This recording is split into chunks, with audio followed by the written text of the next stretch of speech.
दोस्तों, भारत पाकिस्तान के बीच सीजफायर के बाद दोनों देशों के डीजीएमओ ने आज फिर से बातचीत की। भारतीय सेना ने पाकिस्तान को आज चेतावनी भी दी और कहा कि अब अगर सीजफायर तोड़ा तो कड़ा जवाब देंगे। डीजीएमओ यानी director general of military operations, Hindi में आप इसे सैन्य अभियान महानिदेशक कह सकते हैं। उनके द्वारा आपको पता होगा बीते दिन भी पिछले 4 दिनों के पूरे घटनाक्रम की जानकारी साझा की गई। जब दोनों देशों के बीच युद्ध चल रहा था दोस्तों, उस समय भी पाकिस्तान के डीजीएमओ की तरफ से फोन किया गया और भारत और पाकिस्तान में सीजफायर लागू होने की जानकारी दी थी। हमारे विदेश सचिव विक्रम मिश्री ने कहा कि पाकिस्तान के सैन्य संचालन महानिदेशक डीजीएमओ ने उस दिन दोपहर करीब 3:30 बजे भारतीय डीजीएमओ को फोन किया और उनके बीच सहमति बनी कि दोनों पक्ष भारतीय मानक समय अनुसार शाम 5 बजे से जमीन, हवा और समुद्र में सभी तरह की गोलीबारी और सैन्य कार्रवाई बंद कर देंगे। कुल मिलाकर सीजफायर वाले दिन दोनों देशों के बीच इस तरह से सहमति बनी थी, राइट। हालांकि उसके बावजूद भी पाकिस्तान ने सीजफायर तोड़ा था, तो उस पर भी बीते दिन हमारे देश के जो लेफ्टिनेंट जनरल राजीव गई हैं और एयर मार्शल हैं, उन्होंने भी पाकिस्तान को हिदायत दी और कहा कि आगे अगर सीजफायर तोड़ा तो करारा जवाब मिलेगा। उन्होंने डेटा जारी करते हुए ये भी बताया कि अब तक जो भारत ने ऑपरेशन सिंदूर चलाया उसमें 40 पाकिस्तानी सैनिक और 100 आतंकी मारे गए। हमारे भी 5 भारतीय जवान शहीद हुए। भारत पाकिस्तान के बीच सीजफायर के तकरीबन 25 घंटे बाद बीती शाम 6:30 बजे तीनों सेनाओं ने 1 घंटा 10 मिनट तक ये प्रेस कॉन्फ्रेंस की और इस प्रेस कॉन्फ्रेंस में हमारे DGMO lieutenant general Rajiv Ghai, vice admiral, air marshal chief, इन उच्च अधिकारियों द्वारा भारतीय सेना के ऑपरेशन सिंदूर की जानकारी दी गई। और अब आज जो ये प्रेस कॉन्फ्रेंस हुई दोस्तों, इसमें भी हमारे एयर मार्शल बोले कि हमारी लड़ाई आतंकियों के खिलाफ थी।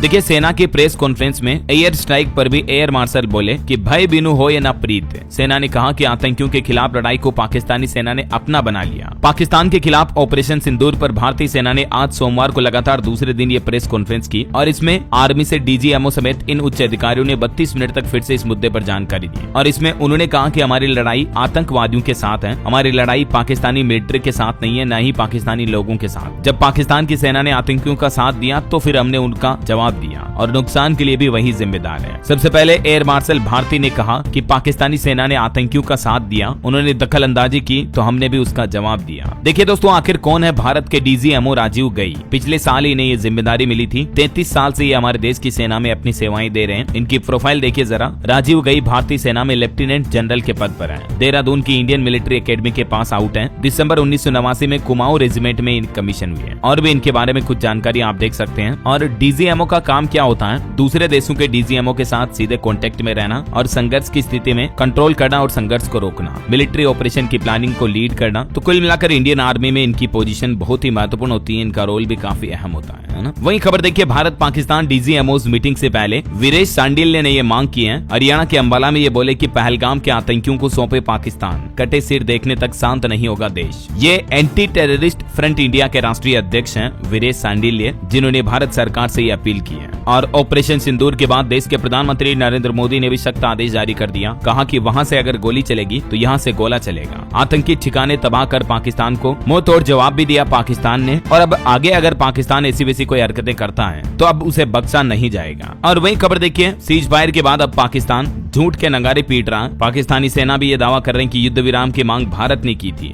जबकि पाकिस्तान, पाकिस्तानी लोग, वहाँ की आवाम, वहाँ की सरकार, जनता, आर्मी सब कुछ भली भांति जानते हैं। यहाँ तक कि पूरी दुनिया जानती है कि अगर भारत पाकिस्तान के बीच युद्ध होता तो कौन कंगाल कौन बर्बाद होता है। उसके बावजूद देखिए पाकिस्तानी सेना क्या कह रही है कि भारत ने सीजफायर की मांग की थी, हमारे ड्रोन दिल्ली तक पहुंच गए थे, हमने 26 मिलिट्री ठिकानों को भी निशाना बनाया। ये सब झूठी झूठी बातें फेंक रहा पाकिस्तान। हमारी जो इंडियन आर्मी के द्वारा ऑफिशियल जानकारी दी गई, कल ही मैंने आपको बताया था। हालांकि हमारे भी 5 सैनिक जरूर शहीद हुए हैं, लेकिन पाकिस्तान को भारत से कई गुना ज्यादा नुकसान हुआ है इस ऑपरेशन सिंदूर के युद्ध स्थितियों में। तो ये अभी डीजीएमओ की बातचीत का, चर्चा का दौर चल रहा है। बाकी देखते हैं दोस्तों भारत पाकिस्तान के बीच आगे भी और क्या अपडेट आते हैं। उम्मीद तो हम सब यही करते हैं कि दोनों देशों में कुल मिलाकर शांति और चैन बना रहे। बाकी फिर भी अगर पाकिस्तान ने कोई नापाक हरकत की तो फिर तो हमारी इंडियन आर्मी भी चुप नहीं रहने वाली है, फिर तो मुंह तोड़ जवाब मिलेगा ही। वैसे आपको क्या लगता है दोस्तों, क्या पाकिस्तान सीजफायर वापस तोड़ सकता है, अपनी नापाक हरकतें कर सकता है? क्योंकि एलओसी पर तो आए दिन सीजफायर का उल्लंघन करता रहता पाकिस्तान। अभी के माहौल में आपको क्या लग रहा, कमेंट करके बताइए मुझे। और बाकी इस वीडियो को लाइक और शेयर करना, DLS न्यूज चैनल को सब्सक्राइब करके बेल आइकन जरूर दबा देना। रोजाना ऐसी इन्फॉर्मेटिव जानकारियां, मुख्य समाचार, बड़ी खबरें देखते रहने के लिए। जय हिंद, जय भारत, वंदे मातरम।